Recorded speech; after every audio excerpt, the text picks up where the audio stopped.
Kenapa Persib selalu didenda? Luis Mia tak puas, pemain terancam dicoret.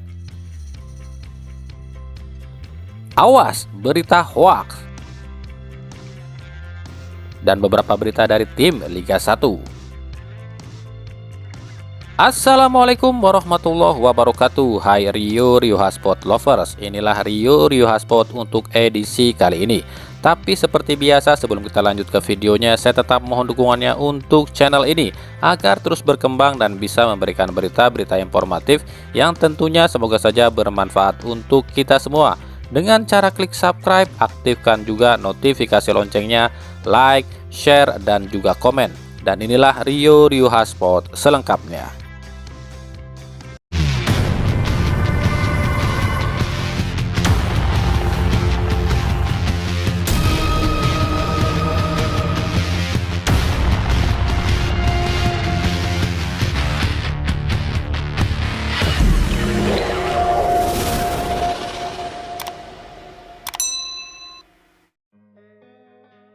Sembilan pekan sudah dilalui Persib musim ini. Musim yang berat bagi Persib. Apalagi ekspektasi bobotoh sangat tinggi di sebelum liga dimulai, yang mengharapkan Persib juara musim ini. Namun alih-alih bersaing jadi juara, Persib di awal-awal musim ini justru terseok-seok di papan bawah hingga terjadi pemecatan kepada pelatih.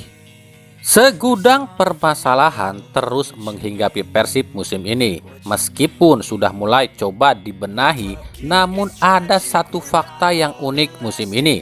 Sebenarnya bukan musim ini saja sih, tapi dari musim-musim sebelumnya pun demikian. Fakta itu adalah Persib adalah salah satu tim yang paling sering terima denda, baik itu ulah supporter dan lain-lain. Dari 9 laga yang dijalani Persib musim ini, manajemen Persib sudah harus keluarkan uang hampir 1 miliar rupiah hanya untuk bayar denda saja. Di laga perdana kontra Bayangkara FC, Persib didenda 200 juta atas aksi flare.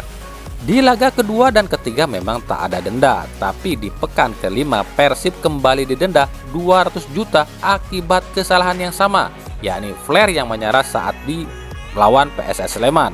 Selang satu laga, tepatnya di pekan ketujuh, Persib kembali didenda lagi akibat ulah supporter yang lakukan pelemparan botol pada para pemain Bali United, dan Persib pun didenda 50 juta. Selang 2 laga lagi, tepatnya di pekan ke-9, Persib kembali didenda. Kali ini bukan ulah supporter, tapi akibat kartu kuning yang harus diterima Persib di laga kontra Arema. Persib pun harus didenda 50 juta. Jadi totalnya 500 juta sudah keluar dari kantong Persib hingga saat ini. Lalu apa sih penyebabnya Persib mudah sekali terkena denda? Sepertinya Persib itu jadi lumbung uang ya buat PSSI. Apa karena Persib itu klub kaya? Bukankah masih ada tim-tim kaya lain seperti Bali United dan lain-lain? Tapi kenapa Persib yang paling sering terkena denda ya?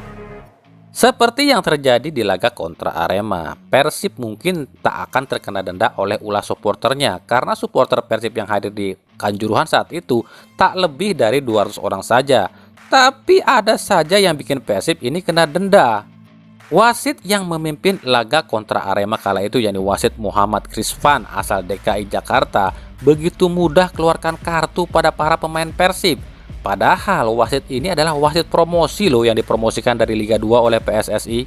Jadi kesannya tuh kayak gini ya. Jadi seolah-olah tuh ada kesan seperti ini nih. Supporter Persib aman nih, nggak ada yang bawa flare. Ya udah, gue kasih kartu aja yang banyak biar dapat pemasukan. Gitu kali ya kesannya. Karena menurut kami ya, kartu-kartu yang diberikan wasit di laga ini tak semuanya itu pelanggaran yang layak diberikan kartu. Itu menurut kami loh. Gimana menurut kalian?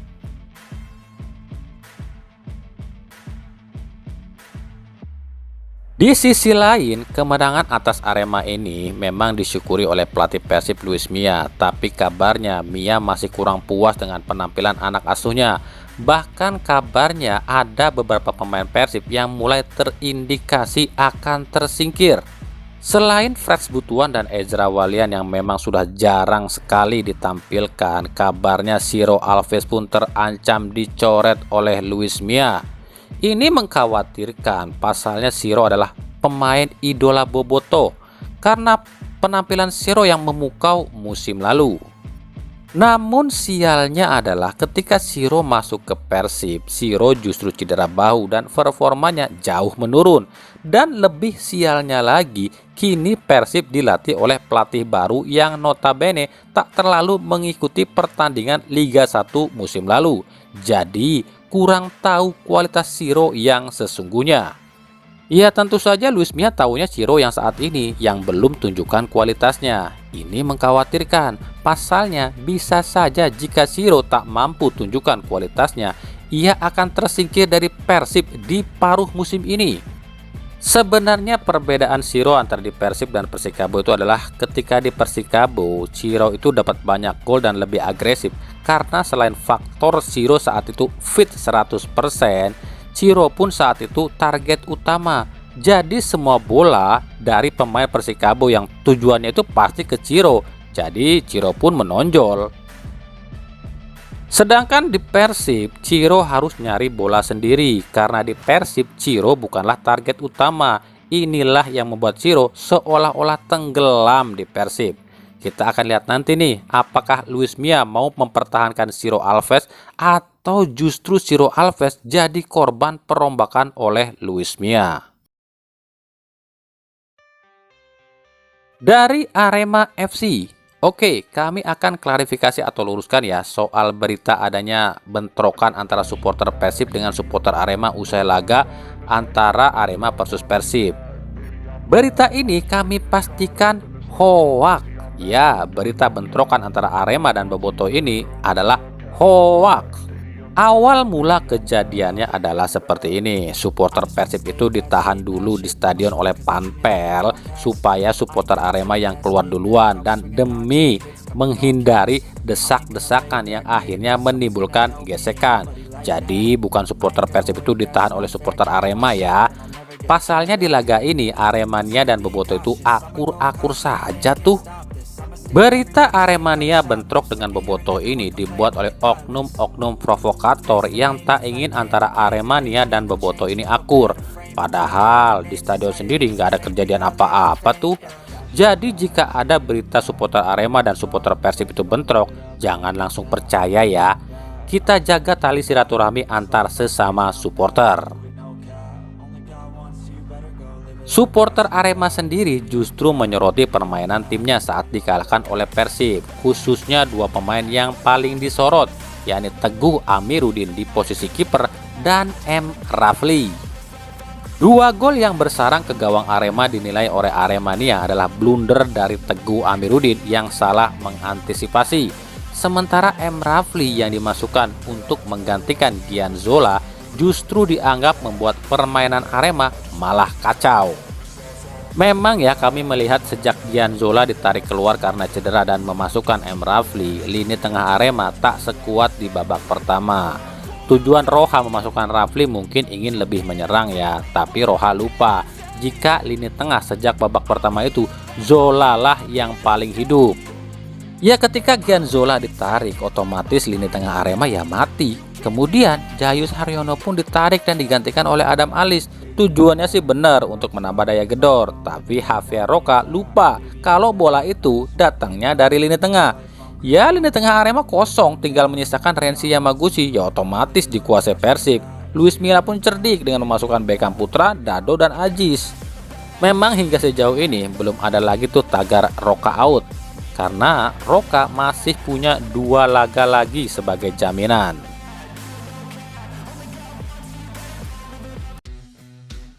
Dari PSM Makassar, setelah dipastikan akan kehilangan sang kapten William Pluim selama 5 pekan akibat dihukum oleh Komdis PSSI yang dianggap Pluim lakukan pelanggaran, yakni mengucapkan kata-kata kotor pada wasit saat laga kontra Persik Kediri yang membuat Pluim harus terkena kartu merah dan didenda 50 juta.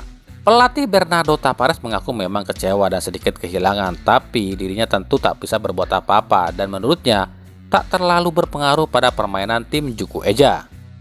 Terbukti di laga kontra Persebaya, Bernardo Tavares menurunkan pemain-pemain muda dan hasilnya luar biasa.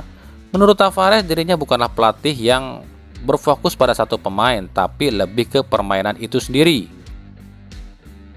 Tentu sangat kecewa karena kehilangan pemain andalan, tapi sepak bola bukanlah permainan satu orang, tapi permainan 11 orang.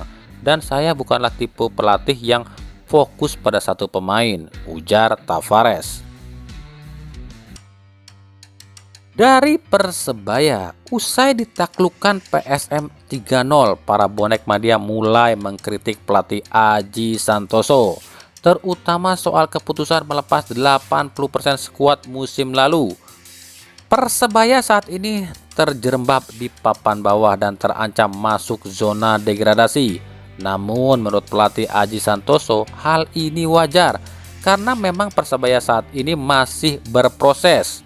Para pemain muda yang didatangkan musim ini masih butuh jam terbang, tapi Aji Santoso yakin Persebaya akan mampu bangkit di laga-laga selanjutnya.